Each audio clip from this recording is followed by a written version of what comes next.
E aí, povo de Deus, tudo bem com vocês? Sejam muito bem-vindos a mais um vídeo do nosso canal. E no vídeo de hoje é um vídeo muito importante, que vai te ajudar a entender a diferença entre a velha aliança e a nova aliança, que foi dividida por Jesus. Eu também vou te ajudar a entender o que é o amor, o que é a graça de Deus por nós, e como o nosso pecado é minúsculo e insignificante perto do tamanho do nosso Deus. Então vem comigo, vamos ir mais um degrau no reino de Deus.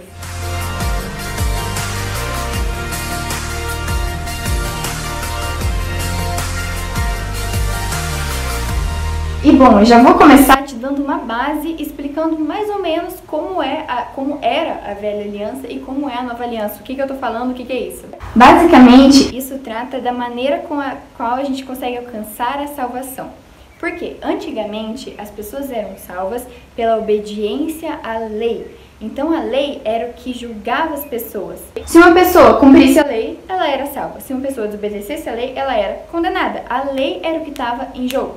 E agora, na nova aliança, com a vinda de Jesus, não é mais a lei o que define a nossa salvação. Nós precisamos cumprir a lei. Mas não vai ser necessariamente uma desobediência à lei que vai fazer com que a gente passe a eternidade no inferno.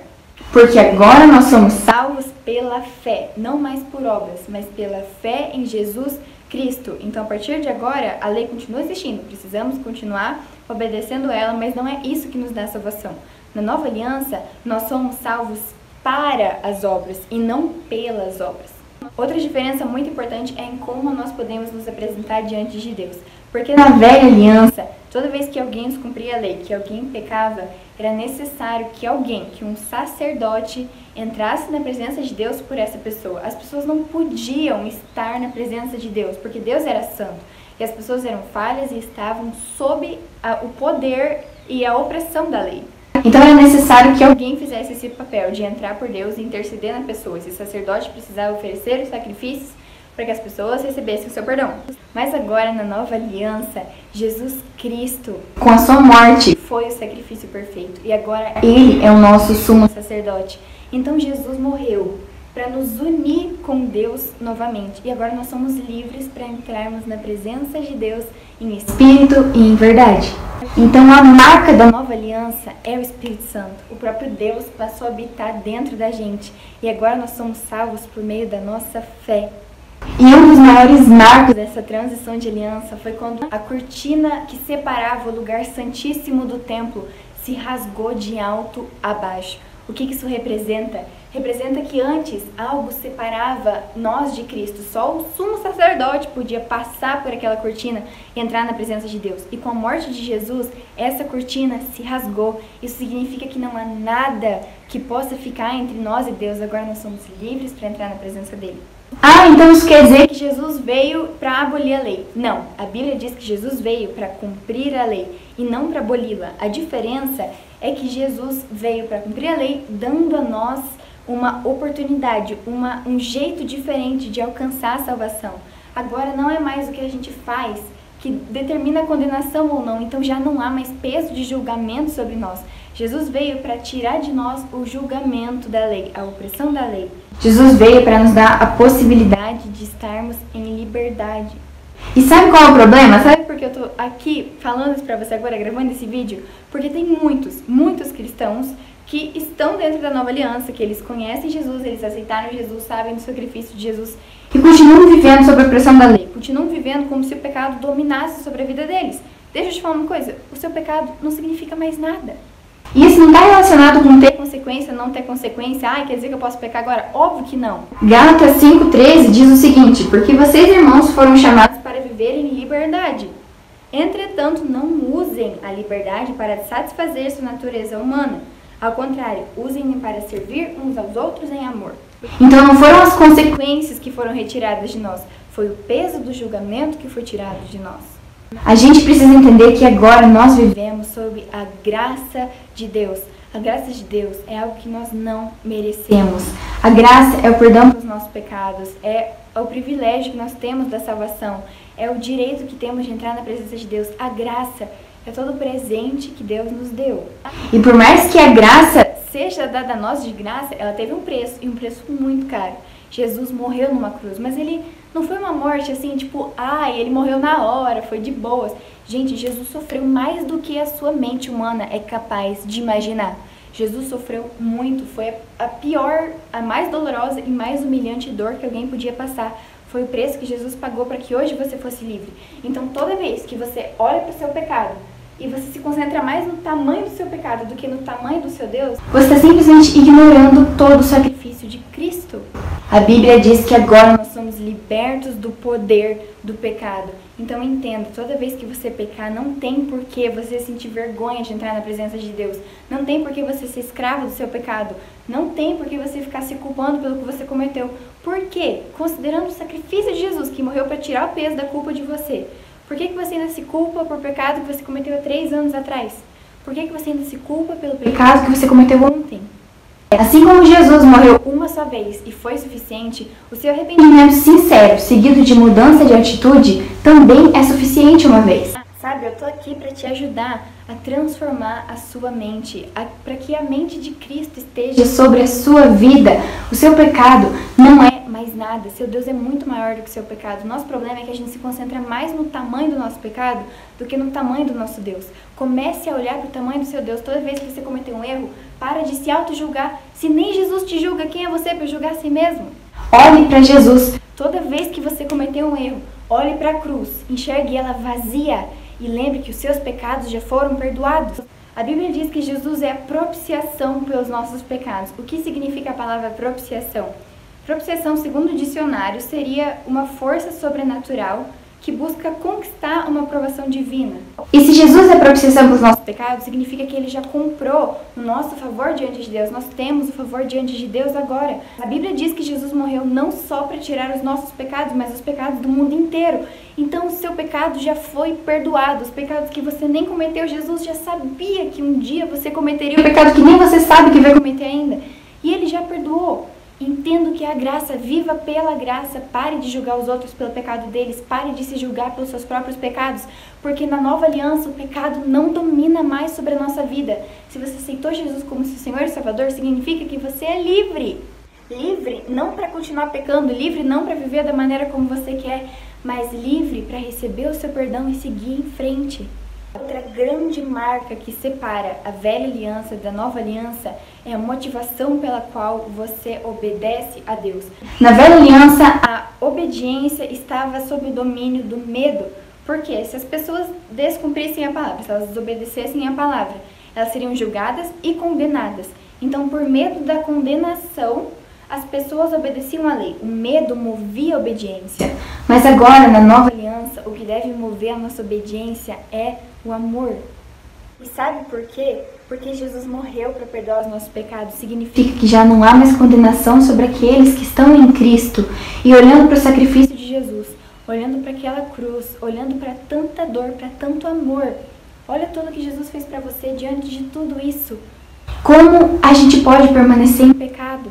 O segredo para você parar de pecar é você conhecer mais a Deus. A Bíblia diz que nós amamos porque Ele nos amou primeiro. Se nós buscarmos conhecer mais sobre Ele, a gente vai descobrir que Deus é amor. E a gente vai conhecer um lado totalmente diferente da obediência. Não vai ser mais o medo que nos move. Agora, diante de tamanho amor de Jesus por nós, de tamanho amor de Deus por nós vamos amá-lo de novo. E o nosso amor por Ele nos move à obediência.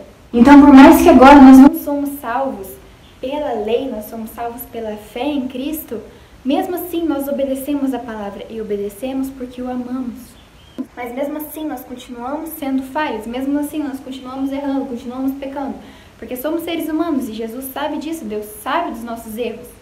Mas a partir de agora, quando você pecar, saiba que o seu perdão já foi dado. Se você se aproximar da cruz, você se aproximar do trono da graça de Deus, com confiança, com fé no amor dele, se você se arrepender de todo o seu coração, se você confessar, se você mudar de atitude, Deus vai te perdoar.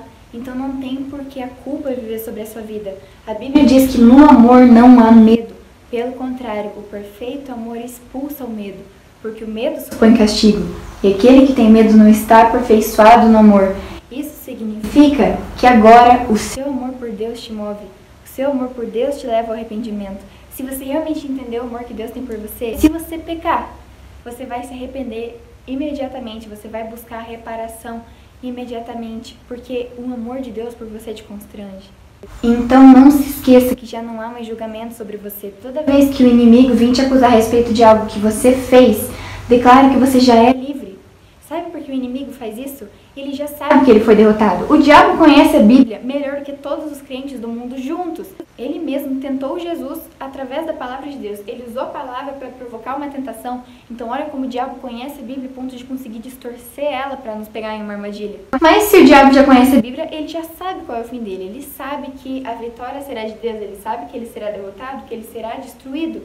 E como não tem chance de vitória para ele, e ele sabe disso, ele faz tudo para conseguir roubar os filhos de Deus. A Bíblia diz que o diabo veio para matar, roubar e destruir. Então, vitória ele não tem. Poder comparado com o poder de Deus, ele não tem. Autoridade para nos julgar, ele não tem. Jesus já pisou em cima de tudo isso, esmagou e jogou fora. Mas apesar disso, o diabo continua tentando nos matar, roubar e destruir. Então, simplesmente entenda que o poder do diabo não é nada comparado com o poder do nosso Deus. Sempre que o diabo vir sobre você com uma tentação, com uma acusação, se entregue a Deus, conheça a palavra de Deus, guarde a palavra do seu coração. A Bíblia diz: escreva vocês jovens, porque a palavra de Deus permaneceu em seu coração e vocês venceram o maligno.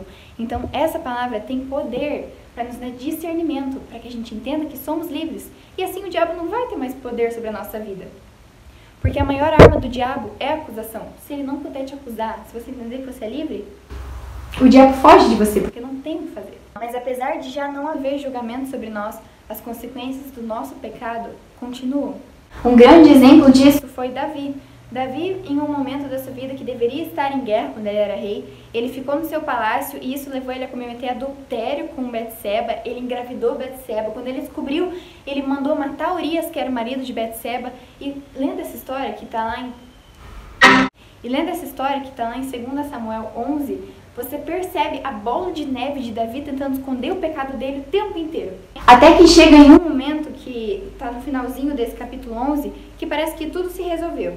Porque aí Urias já estava morto, pensaram que ele tinha sido morto na guerra, porque Davi fez uns paranauê lá para ele morrer na guerra. E aí ele pegou Betseba para ele, já que o marido tinha morrido, né, tudo mais, o filho ia nascer. Gente, estava sussa, parecia que esse pecado estava completamente encoberto. Mas olha a última frase desse capítulo. Mas o que Davi fez desagradou ao Senhor. E aí depois disso, Deus envia o profeta Natã, que repreende Davi. Ao ouvir a repreensão, Davi reconheceu seu erro. Ele se arrependeu. Ele confessou diante do profeta Natã. Ele se humilhou diante do Senhor. E Deus o perdoou. A Bíblia diz que Deus o perdoou pelo seu arrependimento. Mas apesar disso, as consequências ficaram. O filho de Davi com Betseba, cometido em adultério, foi morto. O filho de Davi morreu. E a Bíblia diz que desde aquele momento em diante, a espada nunca se afastou da família de Davi.